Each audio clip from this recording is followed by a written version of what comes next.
Afternoon dear students, we are going to discuss about sampling methods. हम आज ना न्यादर्श विधियों के बारे में बात करने जा रहे हैं और ये न्यादर्श हिंदी वर्ड है पर इंग्लिश के टर्म में इसको सैम्पलिंग कहते हैं। ज़्यादा आसान आपने जो अपने डेली लाइफ में सुना होगा वो सैम्पल सुना होगा। हम कभी भी जब बात करते हैं कि कोई पर्सन जो है वो बीमार है तो डॉक्टर उसको बोलता है कि आपको ये टेस्ट कराना है, ब्लड टेस्ट कराना है, तो हम ब्लड का क्या दे के आते हैं? सैंपल दे के आते हैं, हम पूरा ब्लड दे के नहीं आते हैं। तो मैं आपको पहले तो ये बता दूं कि इर्रिस्पेक्टिव ऑफ एनी मीडियम, चाहे आप हिंदी मीडियम के हों या आप इंग्लिश मीडियम के हों, ज़्यादा अच्छा होगा कि आप न्यादर्श की जगह सैंपल वर्ड, सैंपल टर्म को यूज़ करें। तो सैम्पलिंग मेथड्स की ज़रूरत क्यों पड़ती है? As you all know that statistical investigation needs what? Data collection. आपको सबको पता है कि हम जो स्टैटिस्टिकल इन्वेस्टिगेशन करते हैं उसमें हमें डेटा चाहिए होता है, हमें कुछ आंकड़े चाहिए होते हैं। तो क्या वो आंकड़े हम हर व्यक्ति से लेंगे? क्या हर पर्सन से हम अपने सवालों को पूछेंगे? हर इंसान का हम इंटरव्यू लेंगे? नहीं, ये पॉसिबल नहीं है। क्योंकि अगर हम ऐसा करते हैं, अगर हम पूरे पॉपुलेशन को, अगर मैं यहाँ पे बोल रहा हूँ टर्म पॉपुलेशन, तो उसका मतलब वो वर्ल्ड की पॉपुलेशन नहीं है, वो इंडिया की पॉपुलेशन नहीं है, वो हमारी टारगेट पॉपुलेशन है। जब मैंने टर्म यूज़ किया टारगेट पॉपुलेशन, तो इसका मतलब क्या है? जैसे अगर आपकी इन्वेस्टिगेशन, मान लीजिए जो ठेले पे सब्जी बेचते हैं, जो हॉकर्स हैं, ठीक है, इनके ऊपर है, आपका जो स्टडी है वो इससे रिलेटेड है, तो आपकी टारगेट पॉपुलेशन क्या होगी? ये ठेले वाले, राइट। अब इन ठेले वालों में भी बहुत वेराइटीज़ होती हैं, इनमें कई तरह के लोग होते हैं। कुछ ठेले पे सब्जी बेचते हैं, कुछ ठेले पे फल बेचते हैं, कुछ ठेले पे वो जो आपके प्लास्टिक के सामान घर के ज़रूरी होते हैं वो बेचते हैं। तो अगेन क्या हम सारे ठेले वालों को लेंगे? ओके, हम सारे कैटेगरीज़ को लेंगे, लेकिन सारे कैटेगरीज़ में सारे ठेले वालों को भोपाल में कवर करना भी पॉसिबल नहीं है, क्योंकि बहुत ज़्यादा बड़ा डेटा हो जाएगा और वो डेटा जो है उसमें एरर्स आएंगे, राइट। अगर हम सारे लोगों से इन्फॉर्मेशन कलेक्ट नहीं कर सकते तो हमें कुछ लोगों से इन्फॉर्मेशन कलेक्ट करना होती है। वो कुछ लोग कैसे चुनेंगे हम? उसके बहुत सारे तरीके होते हैं और उन्हीं तरीकों को हम बोलते हैं sampling methods. So sampling is a process of selecting units को कैसे चुना जाता है? जैसे मान लीजिए मुझे बीकॉम सेकेंड ईयर के स्टूडेंट से कुछ इंटरव्यू लेने हैं, तो मैं बरकतुल्लाह यूनिवर्सिटी के सारे स्टूडेंट्स को इंक्लूड नहीं कर पाऊंगा, because there are thousands of students in BCom second year enrolled in Barkatullah University, right.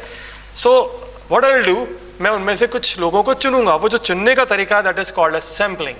सो वो जो सैंपल होगा, it should be mixture of, it should be bias free, sorry, and it should be mixture of each and every type of students. So let us see. So what we are going to discuss today, reasons for sampling. हमने discuss कर लिया कि हमें sampling की ज़रूरत क्यों है, हमें अंडरस्टैंडिंग रखनी है कि अलग अलग तरह के मेथड्स क्या होते हैं सैम्पलिंग के। So a sample is a smaller collection of units, this is the simplest definition. Sample क्या होता है? एक सबसे छोटी यूनिट्स का सेट होता है, बहुत सारी यूनिट्स को मिला लो तो सैंपल बन जाता है, ठीक है। देन रिसोर्सेज, टाइम, मनी और एनर्जी को देखते हुए हम छोटी यूनिट्स लेते हैं। अगर हमारे पास टाइम कम है तो हमें क्या चाहिए? सैंपलिंग चाहिए होती है, okay. Then comes, there are 3 factors which influence the sampling representativeness. A true sample is one which is the representative of the population. अगर मैं बोलूँ कि बीकॉम के सेकेंड ईयर के बच्चों को स्टेटिस्टिक्स में क्या प्रॉब्लम आती है, and if I collect the data from Christ College students only, then that is not fair. अगर मैं सिर्फ क्राइस्ट कॉलेज के स्टूडेंट से वो डेटा कलेक्ट करूँ तो मैं पूरे भोपाल के सेकेंड ईयर के बच्चों की बात को नहीं रख सकता, राइट। तो मुझे क्या करना चाहिए? मुझे अलग अलग कॉलेज के कुछ कुछ बच्चों से लेना चाहिए। इसको कहते हैं रिप्रेजेंटेटिवनेस, प्रतिनिधित्व करना। अगर मैं सिर्फ 4 बच्चों से पूछ के बोल दूं कि नहीं स्टैटिस्टिक्स बहुत मुश्किल है, तो वो फेयर नहीं होगा। So for that we need representativeness, यानी मुझे हर कॉलेज के कुछ कुछ बच्चे लेने होंगे जहाँ पे बच्चे जाते हैं पढ़ने के लिए। देन दूसरी चीज़ें, ये जो रिप्रेजेंटेटिवनेस है डिपेंड करती है कि हमारा प्रोसीजर क्या है। अगर हमारा प्रोसीजर जो है वो मैं भी आपको आगे बताऊंगा आने वाले स्लाइड्स में कि बेसिकली कितने तरीके से सैम्पलिंग की जा सकती है। तो सैंपल के साइज़ पे भी डिपेंड करता है कि हमें रिप्रेजेंटेटिवनेस मिलेगा या नहीं मिलेगा, ठीक है। अगर आपका जो पॉपुलेशन है वो बहुत छोटा है, जैसे मान लो अगर भोपाल में मुझे जो कैमरा रिकॉर्डिंग की शॉप्स हैं, उन कैमरा रिकॉर्डिंग की शॉप्स में शॉप से इन्फॉर्मेशन कलेक्ट करनी है, तो यहाँ पे बहुत limited number of camera recording shops होंगी और उनसे इन्फॉर्मेशन कलेक्ट करने के लिए मुझे बहुत ज़्यादा लोगों से सवाल नहीं पूछना पड़ेगा। Suppose there are 12 dealers in Bhopal जो कैमरा रिकॉर्डिंग कैमरा को जो डील करते हैं, राइट। तो सिर्फ 12 से इन्फॉर्मेशन कलेक्ट करना बहुत मुश्किल काम नहीं है। तो उस केस में मेरा सैंपल जो होगा वो मेरा टारगेट पॉपुलेशन ही होगा, यानी मैं सारी पॉपुलेशन से ही सैंपल ले लूँगा, right. So sampling is not required when the target population is very small. जब टारगेट पॉपुलेशन बहुत छोटी होती है तो हमें सैम्पलिंग की ज़रूरत नहीं पड़ती। Then comes what do you want to generalize to. Now as you can see in this slide, आप इस slide में जैसा कि आप देख पा रहे हो, what is given here at the top of the cup, that is a cup actually, this is theoretical population. ये वो लोग हैं जो हमारे, जैसे मैंने एग्जांपल लिया ठेले वाले, राइट। तो इस ठेले वाले में पूरे भोपाल के सारे लोग हैं इस टॉप मोस्ट कप में, लेकिन इन सबसे इन्फॉर्मेशन नहीं पूछ सकते। तो हम क्या करेंगे, द सेकेंड स्टेप इज हम उस पॉपुलेशन को लेंगे जिस पे हमें स्टडी करना है। वो कौन सी पॉपुलेशन है, सपोज सब्जी वाले हैं, तो हमने उन सब्जी वालों को उसमें से छांट लिया। So what population you can access, that is the second stage. Third stage is sampling frame. क्या आपके पास जो ठेले पे सब्जियां बेचते हैं उनका रिकॉर्ड है। फ्रेम का मतलब क्या होता है, अगर आप पहले के ज़माने के टेलीफोन डायरेक्टरी याद करो तो टेलीफोन डायरेक्टरी क्या होती थी, वो एक फ्रेम होती थी। क्यों, क्योंकि उसमें पूरे भोपाल के लोगों के पास, जिनके पास टेलीफोन है, उनकी इन्फॉर्मेशन होती थी, उनका फ़ोन नंबर, उनका घर का पता। So that is frame. So sampling frame का मतलब ये होता है, जैसे आपका फ़ोटो फ्रेम होता है, तो फोटो फ्रेम का मतलब क्या होता है, जब आप फोटो लगाओगे तो उस फ्रेम के अंदर लगाओगे। सैम्पलिंग फ्रेम का मतलब ये होता है कि आपके पास वो रिकॉर्ड होने चाहिए जहाँ से आप सैम्पलिंग करोगे। अगर आपके पास रिकॉर्ड नहीं है तो आप सैम्पलिंग नहीं कर सकते, right. Now who is in your study, फिर फाइनली आप उनमें से कुछ लोगों को जो कि रिप्रेजेंटेटिव है उनको निकालते हो और वही आपकी स्टडी का हिस्सा बनते हैं, right. So this is finally we get sample. So there are 4 different stages. First you have to decide the theoretical population, then second the study population, यानी जिस पॉपुलेशन को हमें स्टडी करना है। Then next is sampling frame, हमें उनकी information collect करनी है, फिर उनमें से कुछ लोगों को सिलेक्ट करना है। So that is the final stage where we get sample, right. As you can see this diagram, there are 3 concentric circles. आप देख रहे हो यहाँ पे 3 कंसेंट्रिक सर्कल्स हैं। जो आउटर मोस्ट सर्कल है वो कहलाता है हमारा टारगेट पॉपुलेशन, ठीक है। ये जो मैंने सारी चीज़ें एक्सप्लेन की, this particular diagram is the summary of whatever we have discussed till now. So ये जो 3 आपको सर्कल्स दिख रहे हैं, इसमें आउटर मोस्ट सर्कल क्या है, बड़ा सर्कल है, in which that all the units of target population are there. Target population की सारी यूनिट्स होती हैं इसके अंदर, वो इसके अंदर है। देन उसके अंदर जाओगे आप तो उस पर एक छोटा सर्कल आएगा, जो बीच वाला सर्कल है, उसके अंदर वो पॉपुलेशन होगी जिसकी हमें स्टडी करनी है, राइट। इस पॉपुलेशन की हमें स्टडी करनी है। और सबसे इनर मोस्ट क्या है, सैंपल, जिसमें से हम छांट करके उन लोगों को निकालते हैं जिसपे हम स्टडी करने वाले हैं finally. So types of sampling की अगर बात करें, सी बेसिकली सैम्पलिंग की अप्रोच के हिसाब से there are 2 types of sampling. 2 तरह की सैम्पलिंग कहलाती है। हिंदी में न्यायदर्शन कहते हैं, और मैंने आपको पहले भी कहा कई बार कुछ टर्म्स को इंग्लिश में बोलना ज़्यादा आसान रहता है क्योंकि we are use to such terms. हम सैंपल ज़्यादा यूज़ करते हैं अपनी डेली लाइफ में, बोलते हैं ब्लड सैंपल, वाटर का सैंपल, लेकिन ये न्यायादर्श वर्ड को यूज़ नहीं करता। तो 2 तरह की सैम्पलिंग होती है, एक कहलाती है प्रोबेबिलिटी सैम्पलिंग और एक कहलाती है नॉन प्रोबेबिलिटी सैम्पलिंग। इसकी हिंदी बताऊँ मैं तो प्रोबेबिलिटी का मतलब होता है प्रायिकता न्यायादर्श, और दूसरा है गैर प्रायिकता न्यायादर्श। What is probability sampling? Probability sampling है क्या? See if in A group, अगर एक ग्रुप है यहाँ पे of 30 students and I want to select 5 students out of that, मुझे उस ग्रुप में से 5 स्टूडेंट्स को सेलेक्ट करना है, तो मैं क्या करूँगा, मैं हर स्टूडेंट्स को रोल नंबर अलॉट कर दूंगा 1 2 3 4 till 30। Then there is one method, मैं 5 पर्चियाँ ऐसे पर्चियाँ फेंकूंगा 30 और उनमें से 5 पर्चियाँ रेंडमली निकाल लूँगा। Randomly, I am using the word randomly, ठीक है, उसमें से रेंडमली निकाल लूँगा। और होगा क्या, ये जो 5 स्टूडेंट्स कौन से हैं, ना तो वो मुझे पता होगा देखने के पहले तक, ना स्टूडेंट्स को पता होगा। तो ये कहलाता है probability. When the chances of being selected in a sample for all the units remain same, then that type of sampling is called as probability sampling. जब किसी भी सैंपल में सारे ही यूनिट्स के सेलेक्ट होने के चांसेस बराबर हों तो उसको हम probability sampling कहते हैं। probability sampling का दूसरा टर्म random sampling भी है, ठीक है। ये कितनी तरह की होती हैं ये हम धीरे धीरे आगे पढ़ेंगे। दूसरा है नॉन probability sampling, जिसके अंदर क्या होगा कि हम इसमें हर एक के सेलेक्ट होने के चांसेस बराबर नहीं है, ये हमारे कन्वीनियंस के हिसाब से भी हो सकती है। जैसे सपोज किसी स्टूडेंट को इंफॉर्मेशन कलेक्ट करनी है किसी इलेक्ट्रॉनिक शोरूम वाले से, तो वो क्या करेगा, वो स्टूडेंट अपने घर के जो बिल्कुल जो नियर बाय इलेक्ट्रॉनिक शोरूम है वहाँ जाके कलेक्ट कर लेगा। This is convenient sampling. लेकिन हम उनसे इंफॉर्मेशन कलेक्ट करके ये कोई डिसीजन नहीं ले सकते कि सारे ही इलेक्ट्रॉनिक शोरूम वाले जो लोग हैं उनका ये व्यू है। No, we can not generalize it. So what I am saying is, in non probability sampling हर एक यूनिट के सेलेक्ट होने के चांसेस बराबर नहीं होते, ओके जबकि प्रोबेबिलिटी सैम्पलिंग में हर यूनिट के सेलेक्ट होने के चांसेस क्या होते हैं, इक्वल होते हैं। हर कोई भी सिलेक्ट हो सकता है। जैसे मैंने आपको बताया एक लॉटरी मेथड था।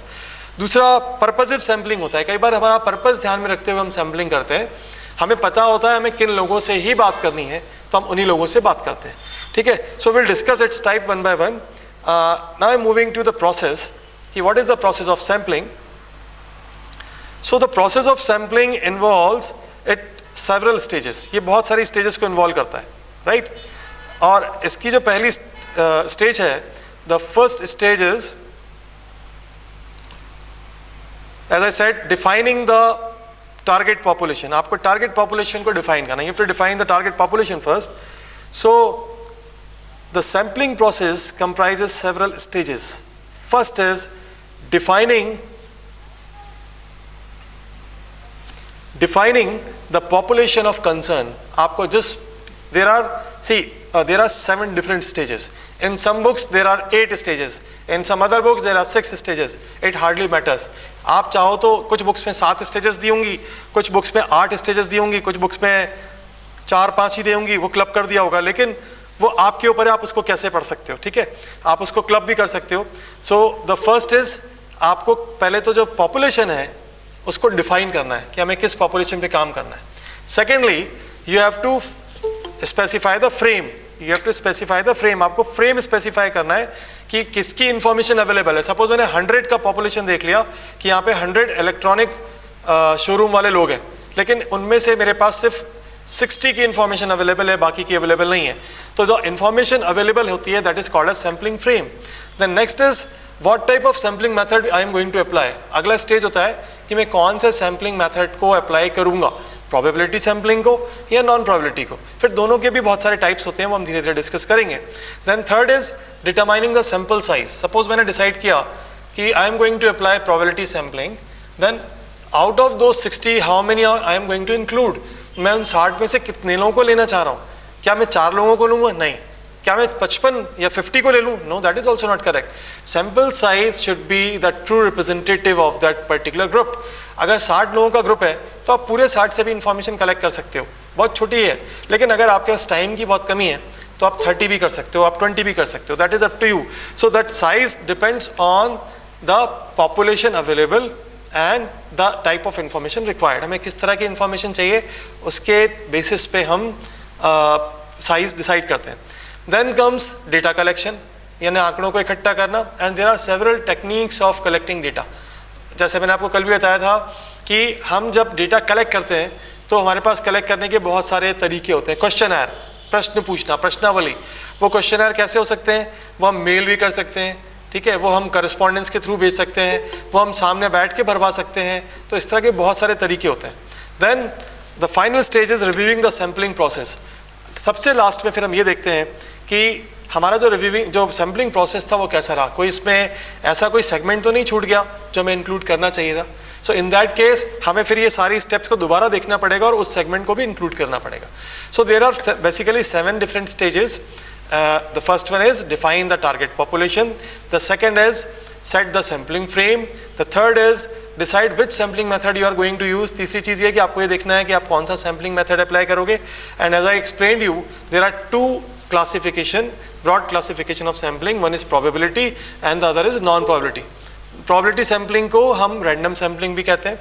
Then fourth is sample size. हमें sample size निकालना पड़ेगा कि हम अपना कितने लोगों को include करना चाह रहे हैं. फिर हम उस सैम्पलिंग प्लान को एग्जीक्यूट करेंगे। उसके बाद हम डेटा कलेक्शन जो है और क्वेश्चनर या इंटरव्यू के थ्रू करेंगे या ऑब्जर्वेशन के थ्रू करेंगे। देन द लास्ट इज हम अपनी सैम्पलिंग प्रोसेस को रिव्यू करेंगे कि हमने कोई सेगमेंट अनटच तो नहीं रह गया। नाउ पॉपुलेशन की डेफिनेशन क्या होती है? Let's discuss it one by one. How can we define population? See, it includes all the people or items with the characteristics which you are going to measure.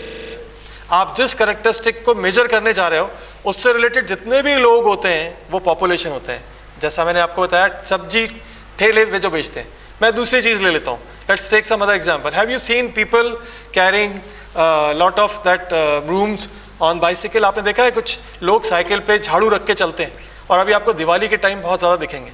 तो हमें पहले तो वो sample define करना है. तो यहाँ पे करेक्टरिस्टिक क्या हो गई कि मैं स्टडी करना चाह रहा हूँ कि इन लोगों का दिवाली और ये इस टाइम पे बहुत ज़्यादा सेल करते हैं. ये आपने देखो झाड़ू वाले, वो जाला साफ़ करने वाले बहुत दिखेंगे.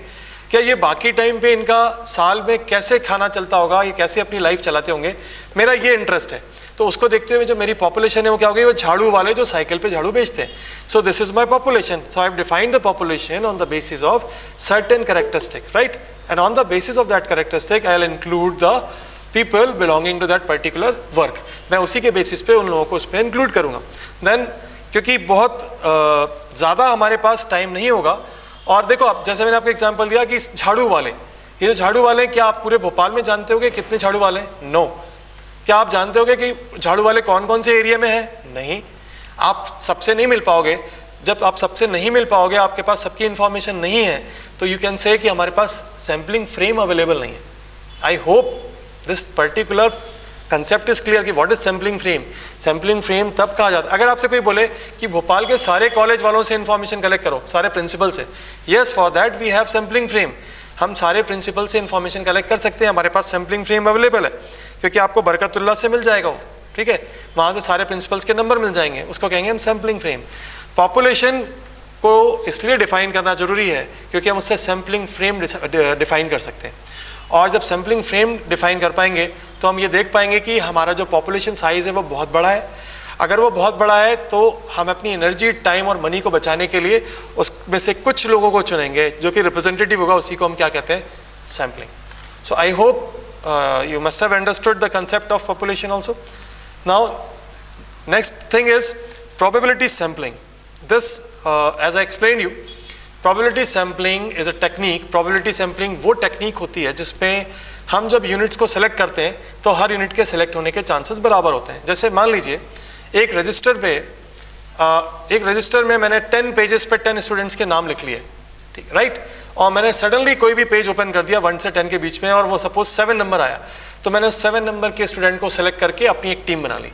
फिर मैंने अगले मूवमेंट पे अगेन दूसरा कोई पेज खुला, then that is page number 2.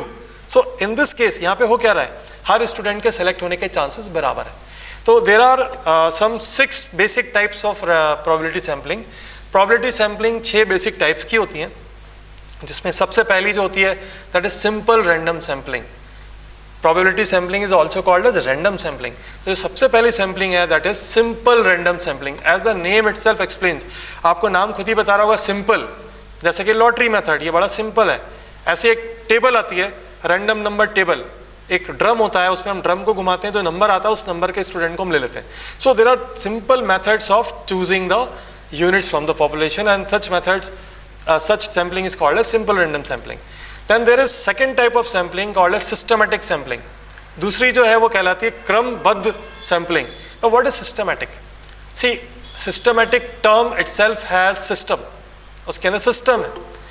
Suppose I have 100 students, मेरे पास 100 स्टूडेंट्स हैं और मैंने उन 100 के नाम एक पेपर पे अल्फ़ाबेटिकल ऑर्डर में लिख लिए. ओके, देन मैंने डिसाइड किया कि जो 4 की टेबल में आएगा I will include those students 4 की टेबल में, राइट. पहले 50 में जो 4 की टेबल में आएगा तो कौन कौन से स्टूडेंट्स आएंगे, 4, 8, 12, 16, 20, 24, 28, ऐसे करके 50 तक जो भी 4 की टेबल में आएगा वो स्टूडेंट्स इंक्लूड कर लूँगा मैं. और 50 के बाद बोलूँगा मैं 5 की टेबल में जाएगा वो इंक्लूड करूँगा. तो मैंने वेराइटीज़ इंक्लूड कर ली. This is called as systematic sampling. So the 2 samplings which we have discussed till now are simple random sampling and systematic sampling. I hope this is enough for the day. Just go through it, and if you have any problem you can ask, right. So just keep revising it. Thank you.